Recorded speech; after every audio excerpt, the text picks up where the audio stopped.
Selamat pagi Ibu Bapak Jemaat sekalian yang saya kasih dalam Tuhan Yesus Kristus. Pagi ini kita akan mendengarkan sabda firman Tuhan. Sebelum kita dengarkan sabda firman Tuhan, mari kita nyanyikan satu pujian untuk pembukaan firman Tuhan. Aku datang dan bersujud di hadapan hadirat-Mu.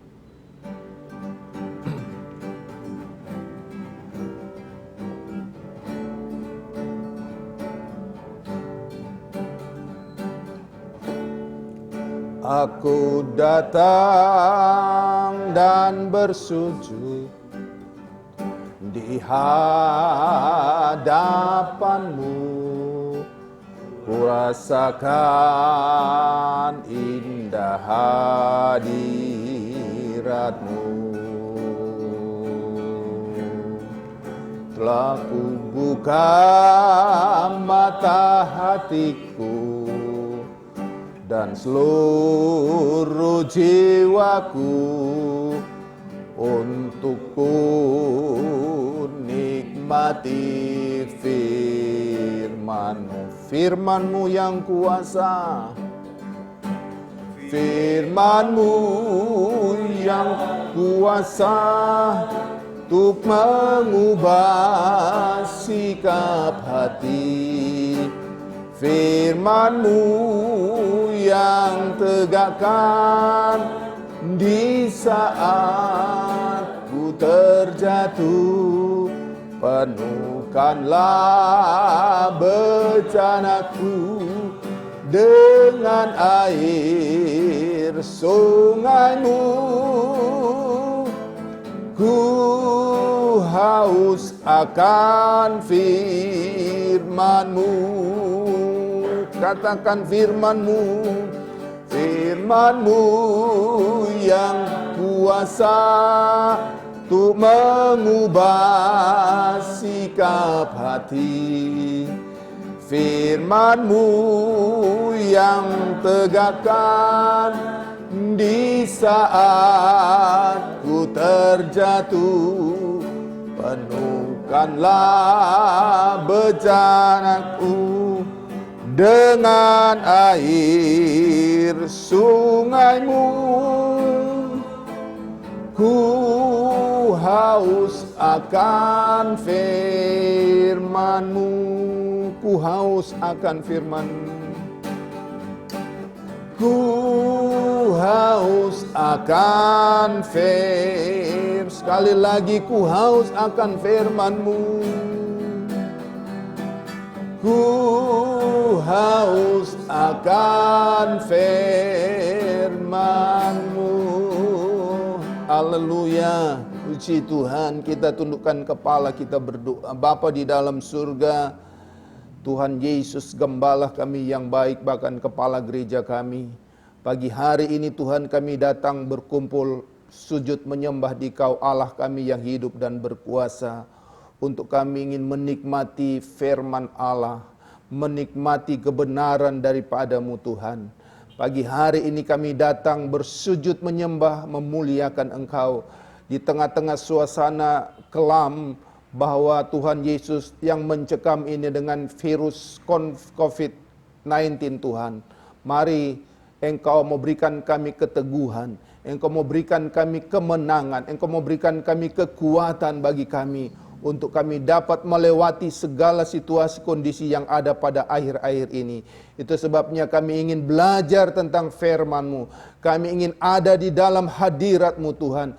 Sehingga kalau kami ada bersama-sama berjalan dengan Engkau, maka kami akan mendapatkan kebahagiaan daripada Engkau sendiri. Terima kasih banyak Bapa di dalam surga. Inilah doa sembahyang kami. Kuasai kehidupan kami, kuasai jemaat yang ada, kuasai pemirsa yang ada Tuhan Yesus, yang menonton acara pada pagi hari ini.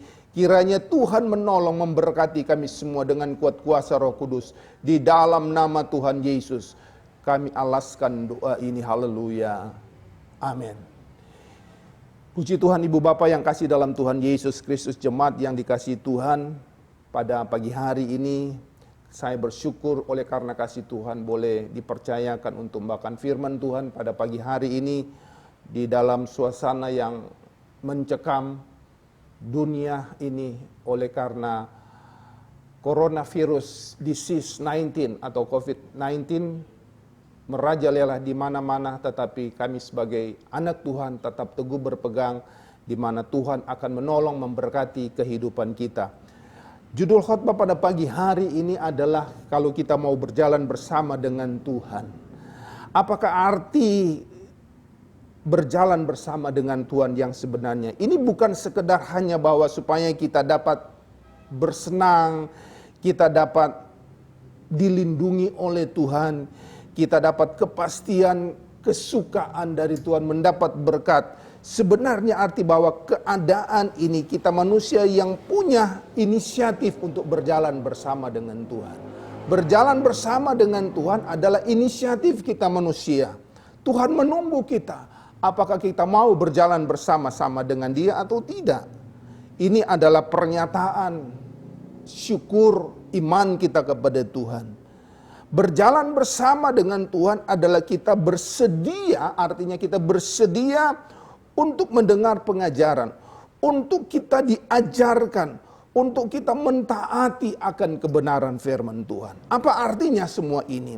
Tuhan mau kita mengerti kebenaran-kebenaran yang Dia berikan kepada kita, yang sesuai kehendak Bapa, agar kita menjadi pribadi-pribadi yang dikehendaki oleh Bapa di sorga, yaitu untuk mendapatkan satu tujuan utama adalah sorga yang tinggal kekal selama-lamanya. Yang menjadi pertanyaan sekarang adalah siapa yang tidak suka melihat kita berjalan bersama dengan Tuhan? Ada satu oknum yang tidak suka kita berjalan bersama dengan Tuhan, yaitu adalah iblis, si kuasa kegelapan itu. Di tengah-tengah kehidupan kita ingin bersama-sama dengan Tuhan. Kita sebagai umat ketebusan Tuhan, kita selalu ingin bersama dengan Dia. Tetapi di balik semua itu, kalau kita lebih dekat kepada Tuhan, lebih banyak lagi, lebih keras lagi iblis akan menggoda kita. Iblis ini adalah, dia mengatakan bahwa ini adalah makanan empuk dari Dia. Sehingga kita harus, bagaimana keadaan kita ini harus kita lakukan, harus kita melihat jauh ke depan. Sehingga di dalam Matius 26 ayat 41 dikatakan, berjaga-jagalah dan berdoalah, supaya kamu jangan jatuh ke dalam pencobaan. Roh memang penurut, tetapi daging lemah. Berjalan dengan Tuhan memiliki tanggung jawab yang besar. Sebab Dia adalah pribadi yang suci, pribadi yang kudus. Maka kita harus hidup hari demi hari, hari lepas hari menuju kepada kesucian, kekudusannya Allah. Baik dalam pikiran, baik dalam perasaan, baik di dalam perbuatan kita. Itu sebabnya di dalam Rasul Paulus kepada jemaat Filipi dia katakan, di dalam Filipi 2 ayat yang kelima, hendaklah kamu dalam hidupmu bersama benaruh pikiran dan perasaan yang terdapat juga dalam Kristus Yesus. Itu sebabnya ibu bapa yang kasih dalam Tuhan Yesus Kristus. Jadi ingat saudara-saudara, dalam berjalan dengan Tuhan, bukan Tuhan yang harus menyesuaikan diri terhadap kita. Tetapi kita harus menyesuaikan diri terhadap hidupnya Kristus Yesus. Gayanya kita sesuai dengan hidupnya Yesus. Yang harus kita menyesuaikan diri dengan caranya Tuhan. Di dalam 1 Yohanes pasal yang kedua, ayat yang ke-6 dikatakan, barang siapa mengatakan bahwa ia ada dalam Dia, ia wajib hidup sama seperti Kristus telah hidup. Jadi barang siapa mengatakan bahwa ia hidup di dalam Tuhan, maka dia wajib hidup dalam seperti apa yang Kristus telah hidup. Artinya kita harus bertambah-tambah di dalam iman kepada Kristus. Kita harus bertambah-tambah di dalam iman kepada Tuhan Yesus Kristus. Bagaimana supaya ada pertumbuhan iman? Bagaimana harus ada supaya iman kita bertambah-tambah? Roma 10 ayat 17 dikatakan, jadi iman timbul dari pendengaran dan pendengaran oleh firman Kristus. Itu sebabnya tujuan akhir daripada berjalan dengan Tuhan adalah supaya kita bersama-sama dengan Tuhan di sorga yang kekal tinggal selama-lamanya. Dan menikmati segala fasilitas yang ada Tuhan siapkan di sorga. Ibu bapak yang saya kasih dalam Tuhan Yesus, pagi hari ini, Mari kita akan belajar satu perikop tentang bagaimana kita mau belajar ini. Tentang berjalan dengan Yesus. Mari kita buka Alkitab kita di dalam Mika pasal 4. Kitab Mika pasal 4 ayat 1 sampai dengan yang kelima, saya akan baca saja. Akan terjadi pada hari-hari yang terakhir, gunung rumah Tuhan akan berdiri tegak mengatasi gunung-gunung dan menjulang tinggi di atas bukit-bukit. Bangsa-bangsa akan berduyun-duyun ke sana dan banyak suku bangsa akan pergi serta berkata, mari kita naik ke gunung Tuhan, ke rumah Allah Yakub, supaya ia mengajar kita tentang jalan-jalannya dan supaya kita berjalan menempuhnya. Sebab dari Sion akan keluar pengajaran dan firman Tuhan dari Yerusalem. Ia akan menjadi hakim antara banyak bangsa dan akan menjadi wasit bagi suku-suku bangsa yang besar. Sampai ke tempat yang jauh, mereka akan menempah pedang-pedang menjadi mata bajak dan tombak-tombak menjadi pisau pemangkas. Bangsa tidak akan lagi mengangkat pedang terhadap bangsa dan mereka tidak akan lagi belajar perang. Tetapi mereka masing-masing akan duduk di bawah pohon anggurnya dan di bawah pohon arah dengan tidak ada yang mengejutkan. Sebab mulut Tuhan semesta alam yang mengatakannya.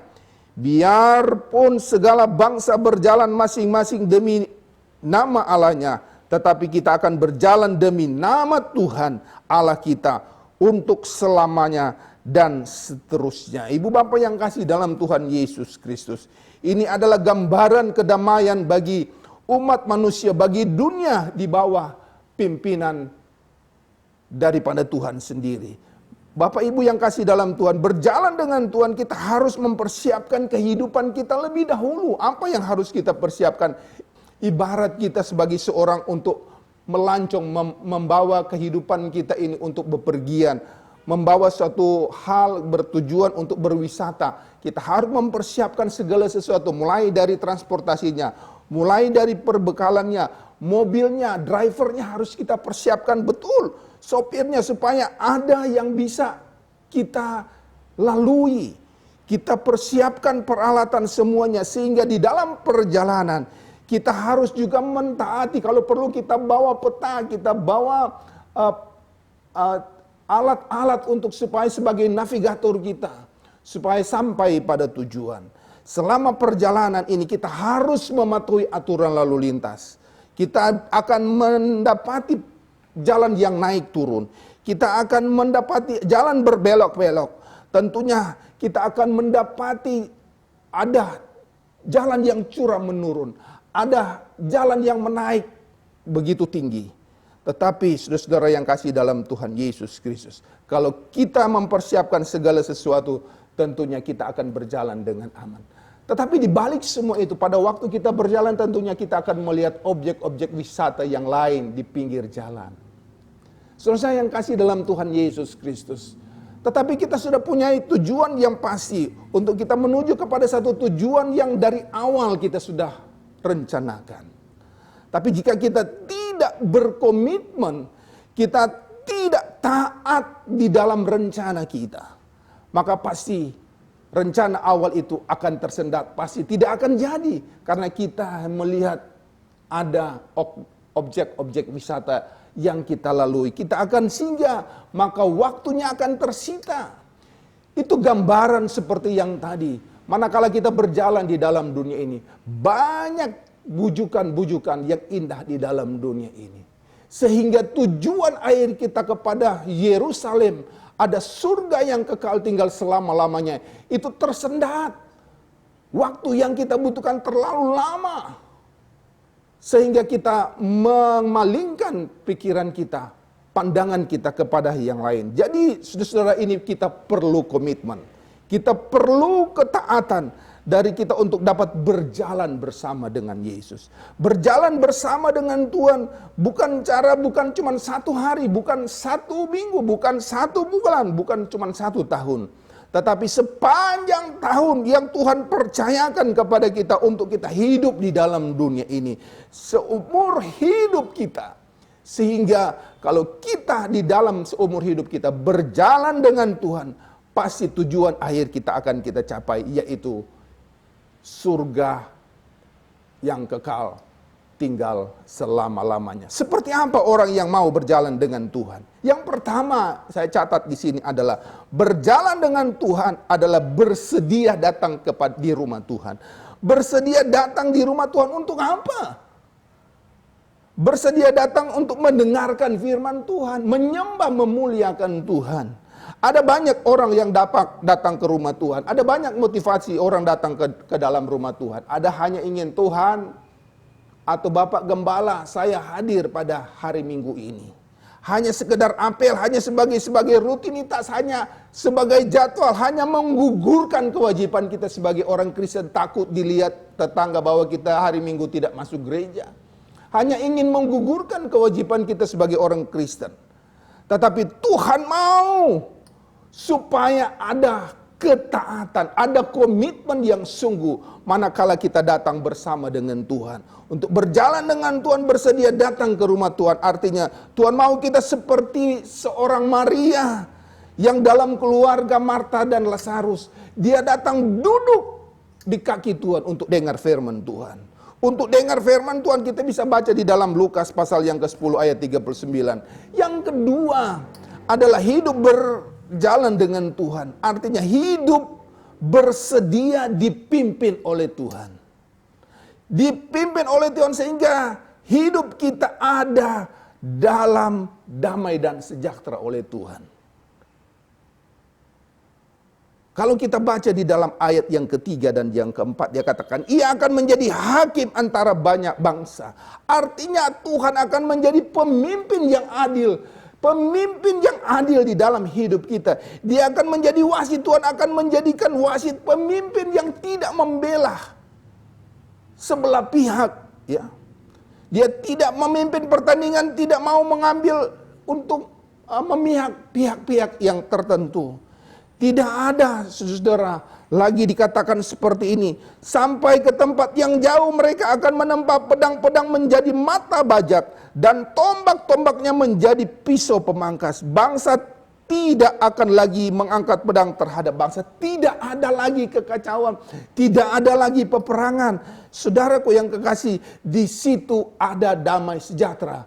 Bila mana kita berjalan dengan Tuhan, maka di situ ada damai sejahtera. Yang ketiga saya catat di sini adalah hidup berjalan dengan Tuhan adalah hidup yang penuh dengan komitmen. Hidup penuh dengan ketaatan. Hidup dengan penuh kesetiaan. Ayat yang kelima, dia katakan biarpun segala bangsa berjalan masing-masing demi nama Allahnya, Allah pakai A huruf kecil, tetapi kita akan berjalan demi nama Tuhan Allah kita. Amin. Kita akan berjalan menuju kepada tujuan akhir yang sudah kita rencanakan adalah surga yang kekal tinggal selama-lamanya. Itulah tujuan akhir kita. Kita harus berkomitmen, kita harus taat, kita harus setia untuk berjalan bersama Tuhan sampai pada akhirnya. Berjalan dengan Tuhan bukan berarti kita bebas hambatan. Contohnya Musa memimpin bangsa Israel keluar dari Mesir. Di tengah perjalanan di padang gurun mereka mengamuk. Mereka meneror Musa. Mereka dengan keras tengkuk kepalanya. Saudara-saudara, mereka membantah kepada Musa. Mereka tidak mau ikut dengan Musa. Tetapi apa yang dikatakan, saudara? Apa yang Musa mau? Tuhan katakan Musa dalam memimpin bangsa Israel keluar dari Mesir di padang gurun. Bersungut-sungutlah mereka. Tetapi apa Musa mau berjalan tanpa Tuhan? Tidak, saudara, dalam Lukas Keluaran 33 ayat 1 sampai dengan 23 kita bisa baca di dalam ayat yang ke-15 dan yang ke-16. Musa tahu. Dia bilang kalau bukan Tuhan yang memimpin, walaupun Tuhan bilang kami silakan berjalan dan saya akan memberikan malaikat untuk memimpin kalian. Tetapi Musa bilang jika kalau bukan Tuhan yang memimpin, jangan suruh kami berangkat. Saudara-saudaraku yang kasih dalam Tuhan Yesus Kristus, mari kita coba kembali kita membaca, sebentar saja membaca ayat ini, ayat yang ke-15. Berkatalah Musa kepadanya, jika engkau sendiri tidak membimbing kami, jangan suruh kami berangkat dari sini. Ayat yang ke-16 di situ dikatakan bahwa dari mana kegerangan akan diketahui bahwa aku telah mendapat kasih karunia. Kalau bukan Tuhan yang memimpin, bagaimana dia mendapat pengertian bahwa mendapat kasih karunia daripada Tuhan. Saudara yang kasih dalam Tuhan, jika kehidupan kita tidak dipimpin oleh Tuhan, atau kita tidak berjalan dengan Tuhan, maka sukacita dan damai sejahtera pasti kita tidak akan dapat. Maka meskipun kita berhasil, kata Musa, walaupun kita berhasil masuk ke dalam tanah Kanaan, tetapi kita tidak mendapatkan kebahagiaan. Karena tanpa kebahagiaan, maka kita sukar mendapatkan hati untuk menyembah, memuliakan Tuhan. Arti daripada kebahagiaan berarti ada hadirat Allah di situ. Dan tidak membedakan, saudara-saudara. Ini hadirat Allah yang membedakan bangsa-bangsa yang lain dengan bangsa Israel. Hadirat Allah inilah yang membedakan antara kita dengan orang yang lain yang dipimpin oleh Tuhan, yang berjalan bersama Tuhan. Jadi kalau kita berjalan bersama Tuhan, maka kita ada di dalam hadirat Tuhan. Amin, saudara-saudara yang kasih dalam Tuhan Yesus Kristus. Jadi harta yang terbesar terakhir yang Tuhan ingin berikan bagi kita bukanlah kegemerlapan dunia ini, kekayaan dunia ini, kepangkatan kita, rumah yang besar, mobil yang banyak, bukan kekayaan. Tetapi harta yang terbesar yang Tuhan berikan bagi kita adalah kehadiratnya di dalam hidup kita. Akan memenuhi kita menjadi satu kebahagiaan yang penuh untuk kita mencapai sorga tinggal kekal selama-lamanya. Itulah yang saya dapat bagikan pada pagi hari ini. Bagi kita menghadapi dunia yang mencekam ini. Mari kita berjalan bersama dengan Tuhan. Yakinlah kalau kita berjalan dengan Tuhan. Ada, saudara-saudara, ada kebahagiaan di situ. Ada hadirat Allah di situ. Di mana hadirat Allah di situ? Ada di situ ada damai sejahtera. Amin. Mari saudara-saudara, di akhir khotbah ini kita akan berdoa bagi saudara-saudara sekalian pada pagi hari ini yang menghadapi masalah, menghadapi situasi dunia yang mencekam ini. Puji Tuhan, terima kasih banyak pada pagi hari ini. Kesediaan Ibu Bapa boleh mendengarkan khotbah pada pagi hari ini. Biarlah ini boleh menjadi berkat bagi kita sekalian. Mari kita angkat pujian.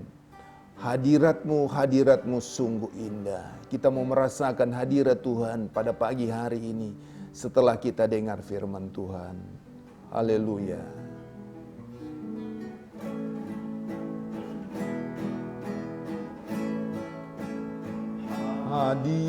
Hadirat-Mu, hadirat-Mu sungguh indah. Haleluya. Hadirat-Mu, hadirat-Mu sungguh mulia. Ku rindukan selalu di hidupku, diam selalu di dalam hadirat-Mu. Selalu di dalam hadirat-Mu. Oh mulianya hadirat-Mu. Oh mulia hadirat-Mu. Puji Tuhan. Kami bait-Mu, menyembah-Mu. Oh, diberkati Kau Tuhan dengan pujian kami dalam dekapan hadirat-Mu memenuhi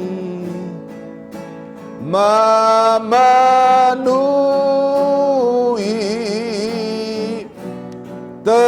tempat ini.